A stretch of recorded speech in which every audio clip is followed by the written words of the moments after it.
Assalamualaikum warahmatullahi wabarakatuh. Selamat bertemu kembali di video pembelajaran saya.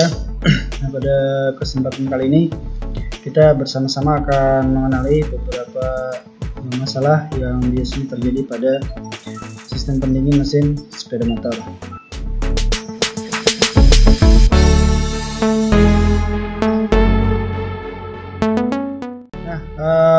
Apa saja sih masalah yang sering terjadi pada sistem pendingin sepeda motor dengan tipe kolan atau cairan, atau yang sering juga disebut dengan radiator? Masalah yang sering terjadi pada sistem pendingin itu pertama biasanya adalah terjadinya kebocoran pada sistem pendingin atau pada kolan. Dan kebocoran ini biasanya ada pada beberapa tempat atau beberapa komponen yang tidak selalu sama. Nah, kemudian masalah kedua adalah suhu mesin kadang masih terlalu tinggi. Jadi meskipun dia sudah menggunakan radiator, tapi suhu mesin masih terlalu tinggi. Kemudian masalah yang juga bisa muncul adalah suhu mesin terlalu rendah. Namun pada kasus ini biasanya hanya ada pada daerah-daerah dengan suhu yang juga relatif rendah. Jadi kalau misalnya di daerah seperti tempat kita, masalah ketiga ini sangat jarang sekali terjadi. Pertama yang akan kita bahas adalah kebocoran pada sistem pendingin. Nah, biasanya apa saja sih komponen yang sering mengakibatkan atau apa saja sih komponen yang rusak sehingga terjadinya kebocoran pada sistem pendingin dengan tipe radiator atau cairan? Nah, yang pertama adalah sel mekanikal. Ini seperti yang saya jelaskan di materi sebelumnya, bahwa sel ini fungsinya adalah menahan air cairan pendingin agar tidak bercampur dengan oli yang ada pada engine ini sendiri. Nah, jadi tandanya adalah jika terdapat cairan atau oli yang ada pada mesin sudah bercampur dengan air atau kolan pada sistem pendingin, maka bisa dipastikan sel mekanikal dalam keadaan rusak atau sudah tidak bisa menahan air pendingin untuk tidak bercampur dengan cairan oli. Nah, itu tandanya biasanya.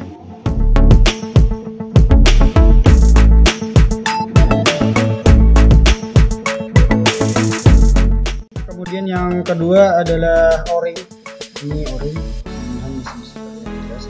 O-ring ini adanya ada pada bodi pompa.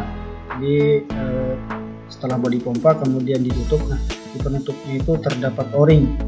Nah, biasanya terjadi kebocoran pada o-ring. Jadi kalau kondisinya sudah tidak baik, maka kekuatannya atau daya tahannya untuk menahan air cairan pendingin yang ada pada bagian dalam untuk merembes keluar itu biasanya tidak lagi bagus sehingga terjadi kebocoran. Bedanya dengan kasus pertama adalah kalau misalnya kebocoran disebabkan oleh o-ring yang sudah tidak bagus, maka kebocoran bisa langsung kita lihat secara visual atau secara langsung. Kemudian kalau yang kasus pertama tadi, nah kebocoran itu terjadi hanya kita bisa lihat atau indikasinya bisa terlihat ketika kita mengganti oli atau melihat langsung kondisi cairan pelumas. Sebenarnya tanda lain juga bisa adalah berkurangnya cairan pada sistem pendingin, tapi biasanya berkurang itu ada kemungkinan lain, bisa karena penguapan dan lain sebagainya.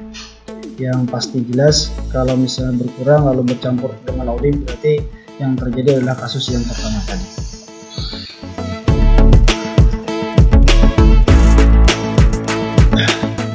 Nah, kemudian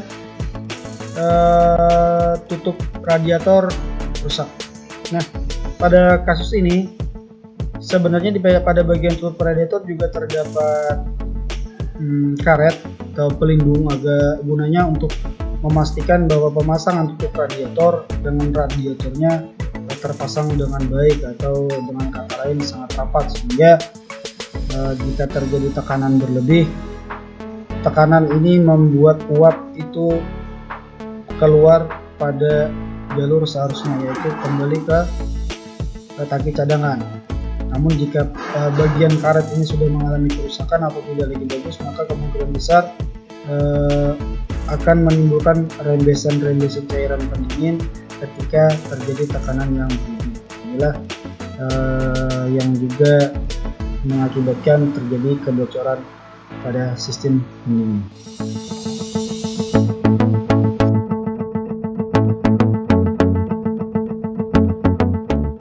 Kemudian yang seterusnya adalah radiator rusak. Radiator rusak di sini yang dimaksud adalah rusaknya mengalami kebocoran. Jadi kalau misalnya rusaknya hanya penyok pada kisi-kisinya saja, belum tentu dia mengalami kebocoran. Tapi rusak yang dimaksud sini adalah radiator mengalami kebocoran sehingga atau bolong lah istilahnya, sehingga terjadi kebocoran cairan pendingin. Kemudian sambungan atau klem longgar. Nah, sambungan atau klem ini biasanya ada pada selang-selang, jadi kalau itu sudah longgar biasanya juga terjadi kebocoran. Tetapi yang harus kalian ingat adalah klem dan sambungan ini kalau memang sudah terpasang lama jarang sekali terjadi longgar dengan sendirinya. Jadi kelonggaran itu biasanya adalah setelah kita melakukan overhaul terhadap sistem pendingin, kemudian melakukan pemasangan kembali. Nah, pemasangan kembali inilah yang biasanya tidak terpasang dengan baik, artinya selang itu tidak terpasang dengan rapat, klemnya tidak mengunci dengan baik sehingga terjadi kebocoran. Jadi kalau radiator memang sudah terpasang lama, jarang sekali terjadi longgar pada bagian ini. Longgar dengan sendirinya maksudnya. Nah, kemudian selang rusak, sudah jelas rusaknya yang dimaksud di sini bisa robek, bocor dan lain sebagainya. Kemudian gasket rusak.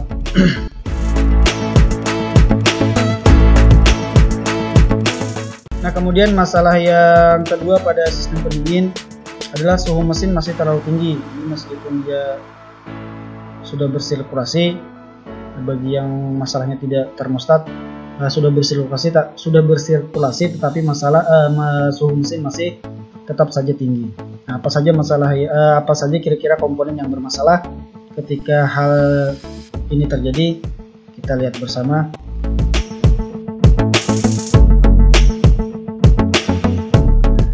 Yang pertama, indikator suhu kolan rusak. Indikator suhu kolan rusak atau ICT, engine kolan temperatur, ini rusak. Tetapi yang harus kalian ingat, rusaknya engine kolan temperatur ini tidak mengakibatkan cairan kolan itu panas berlebih.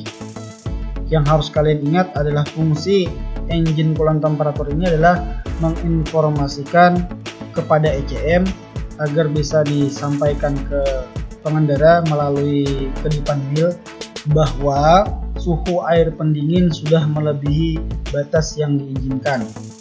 Itu fungsi utamanya. Nah, maksudnya di sini ketika dia rusak, maka yang seharusnya dia menyampaikan informasi jika terjadi panas yang berlebih sudah pada cairan pendingin, kemungkinan besar dia tidak menyampaikan informasi itu sehingga terjadilah hal yang tidak kita inginkan. Artinya panasnya sudah sampai sangat berlebih, sampai terjadi cekat dan lain sebagainya, karena akibat ini tidak menginformasikan. Tetapi pada dasarnya suhu air tadi tinggi berlebih itu tetap disebabkan awalnya oleh ketidakberfungsian komponen lain. Ini hanya bagian informasi, ini harus diingat.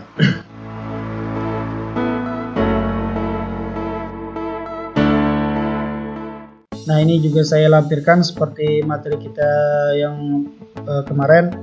Ini adalah cara pemeriksaan ICT atau engine kolan temperatur. Yang pertama, ICT diletakkan pada penampungan air, kemudian air dipanaskan, kemudian dilakukan pemeriksaan. Nah, pada contoh yang saya gunakan ada dua tahapan.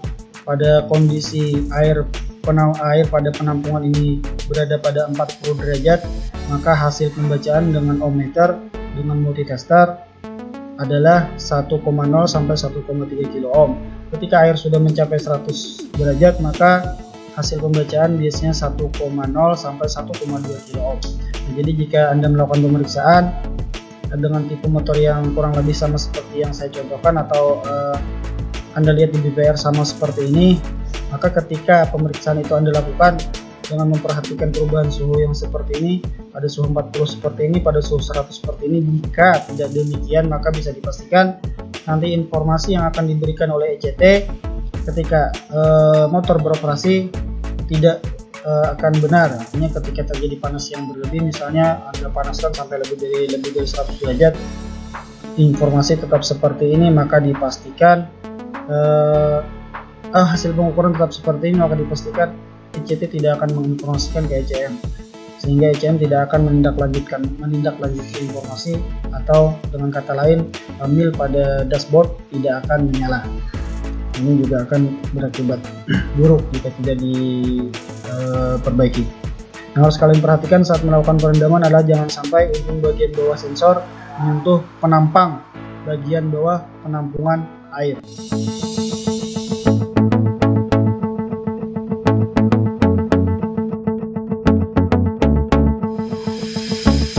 Nah, kemudian masalah yang kedua yang bisa mengakibatkan suhu mesin masih terlalu tinggi adalah macetnya termostat. Jadi ketika termostat ini macet, mengalami kemacetan, maka bayangannya adalah yang seharusnya ketika suhu air pendingin sudah mencapai suhu kerja, atau dengan kata lain sudah sampai pada 85 derajat, yang seharusnya termostat membuka agar air cairan pendingin bisa dialirkan selanjutnya ke radiator untuk didinginkan, maka pada kondisi dia macet ini tidak akan terbuka. Akibatnya yang sirkulasinya seharusnya diteruskan ke radiator, maka air pada sistem pendingin tidak diteruskan ke radiator untuk didinginkan, sehingga air akan dikembalikan lagi ke pompa untuk diteruskan ke water jacket. Dan jika kondisi ini terjadi, maka bisa dipastikan air yang bersirkulasi pada saat engine beroperasi hanya ada pada bagian sini. Jadi mulai dari pompa ke water jacket, lalu dikembalikan ke sini. Karena dia macet, dia kembali lagi ke pompa, lalu ke water jacket lagi. Bayangkan nanti pasti panasnya akan semakin tinggi. Ini akan sangat berpengaruh terhadap panasnya air temperatur. Nah, tetapi jika pada kondisi ini ICT yang tadi di slide sebelumnya dalam kondisi bagus, seharusnya disitulah dia bekerja, maka dia akan membaca bahwa temperatur pada kolan itu sudah lebih dari yang diizinkan oleh pabrikan, maka mil pada dashboard akan menyala.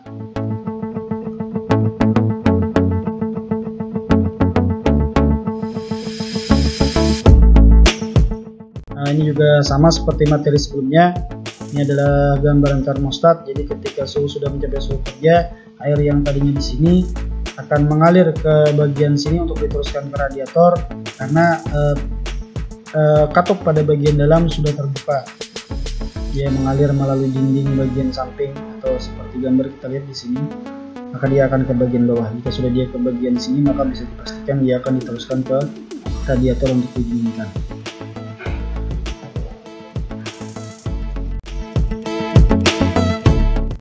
Ini juga sama seperti materi sebelumnya tentang bagaimana kita melakukan pemeriksaan terhadap termostat.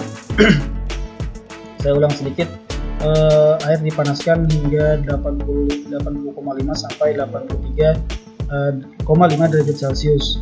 Yang harus kalian perhatikan adalah meletakkan termostatnya jangan sampai menyentuh penampang bagian bawah. Ini adalah alat pengukur suhu air untuk memastikan bahwa suhu air sudah sesuai dengan yang Anda inginkan. Lalu dalam waktu 5 menit seharusnya dia terbuka sebanyak 4,5 mm. Ini pada suhu 85 derajat Celcius. Jadi pada suhu ini dia awal terbuka, kemudian jika dipanaskan terus hingga mencapai suhu 95, maka pada kondisi bagus dia seharusnya terbuka sejauh 4,5 mm. Katupnya terbuka.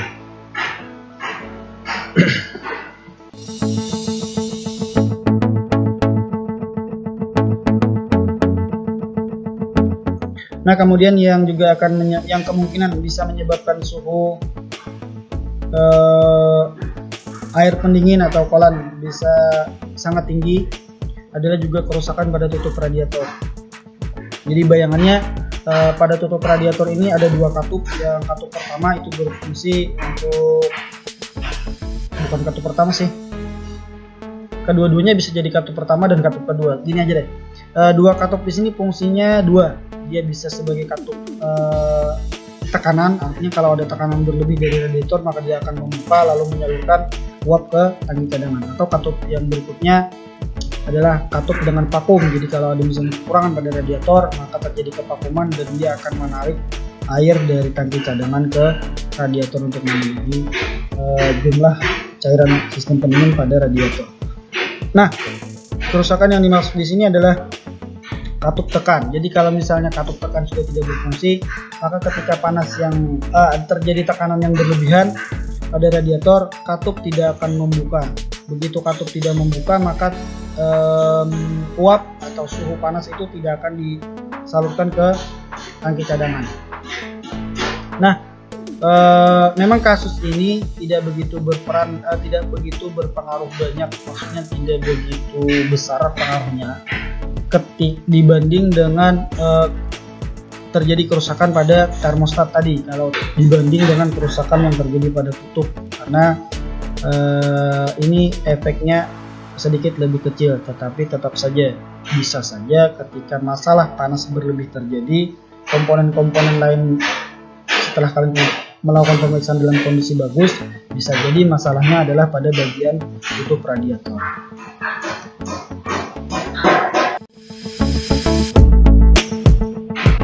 Nah, ini prinsip katup yang saya jelaskan tadi. Ada dua katup. Katup pertama itu katup vakum. Jadi jika terjadi kekurangan pada radiator maka akan terjadi kevakuman dan air dari tangki cadangan akan masuk melewati bagian atas, bagian dalam spring, lalu masuk ke sini dan masuk ke radiator. Nah, kalau terjadi tekanan yang berlebih, spring akan terangkat sehingga yang tadinya bentuk seperti ini akan memberikan ruang akibat terangkatnya spring pada bagian tengah, seperti yang saya jelaskan pada materi pertama. Letak tutup ada di sini. Jadi katup ada di dalam sini, dia bisa mengalirkan air ke tangki cadangan atau sebaliknya.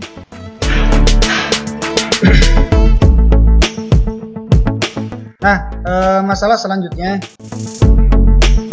yang juga bisa kemungkinan menyebabkan temperatur engine masih terlalu tinggi meskipun sudah menggunakan sistem pendingin dengan tipe kolan adalah kerusakan pada pompa air.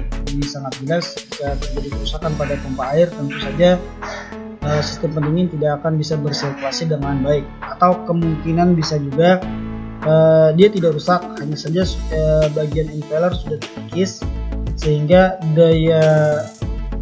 daya pompa atau boleh dibilang kemampuan dia mensirkulasikan air itu sudah tidak bagus, sehingga juga mengakibatkan sirkulasi air pada sistem pendingin juga tidak baik. Nah, ini juga akan berpengaruh terhadap keoptimalan sistem pendingin ini untuk mendinginkan engine ketika dalam kasus itu.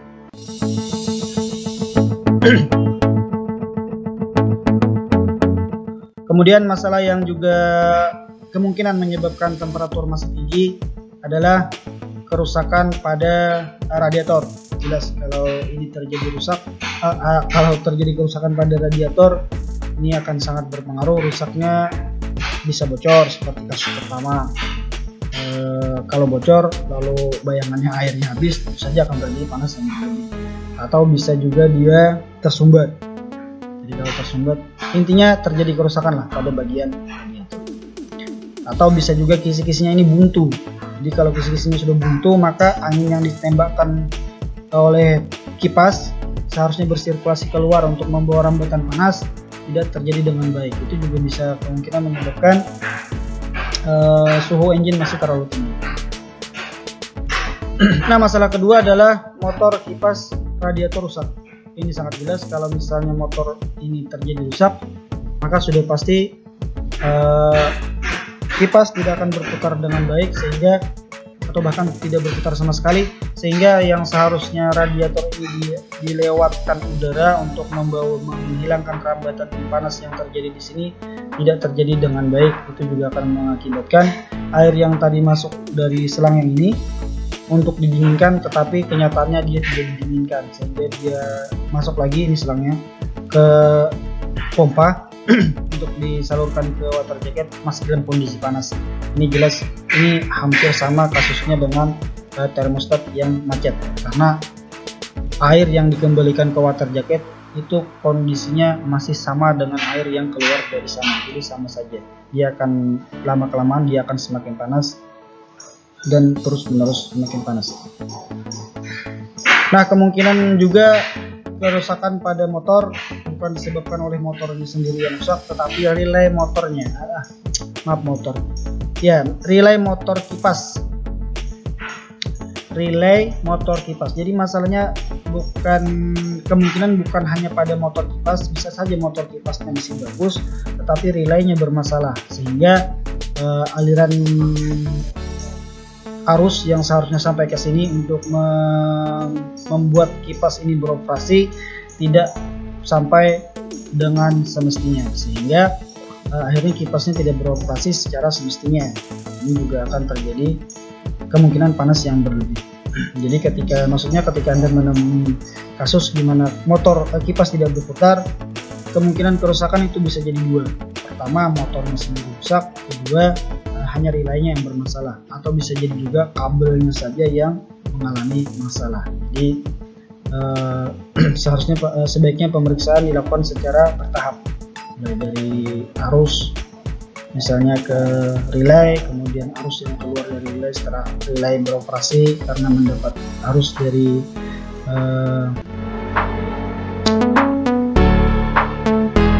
baterai. Kemudian setelah keluar dari relay sampai di soket, apakah masih ada arus? Jika masih ada, kemudian sampai ke motor, apakah masih ada arus? Nah, dengan demikian maka perbaikan akan bisa Anda lakukan dengan tepat. Ini Anda tidak harus mengotak-atik barang yang mungkin masih dalam kondisi bagus.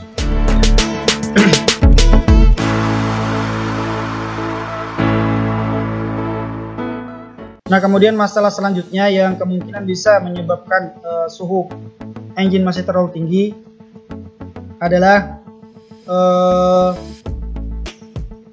saluran mengalami sumbatan, atau saluran sistem pendingin, saluran cairan, maksudnya cairan sistem pendingin yang seharusnya bersirkulasi melewati ini tidak bisa bersirkulasi karena salurannya tersumbat. Nah, yang harus kalian perhatikan adalah saluran itu bukan hanya pada bagian sini. Kalau yang saya contohkan hanya pada bagian water jacket. Jadi saluran itu ini juga termasuk saluran, tapi ini memang agak besar, sangat jarang sekali ini tersumbat. Kemudian ini juga saluran, ini juga saluran.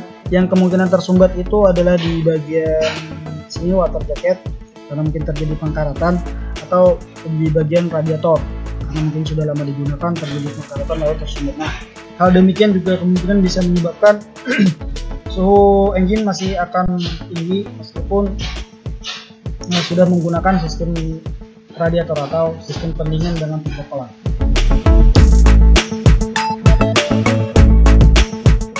Baik, terima kasih sudah memperhatikan materi saya hari ini. Mudah-mudahan bisa dipahami, mudah-mudahan bisa bermanfaat untuk kita semuanya, khususnya untuk kalian semua yang akan bekerja di dunia usaha.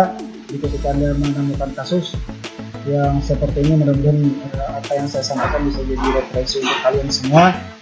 Sekali lagi, jika masih ada kekurangan atau mungkin sesuatu yang memang saya sebelumnya tidak mengetahui, boleh diberikan masukan dan saran. Saya akan sangat berterima kasih dan itu akan sangat berharga buat saya. Assalamualaikum warahmatullahi wabarakatuh.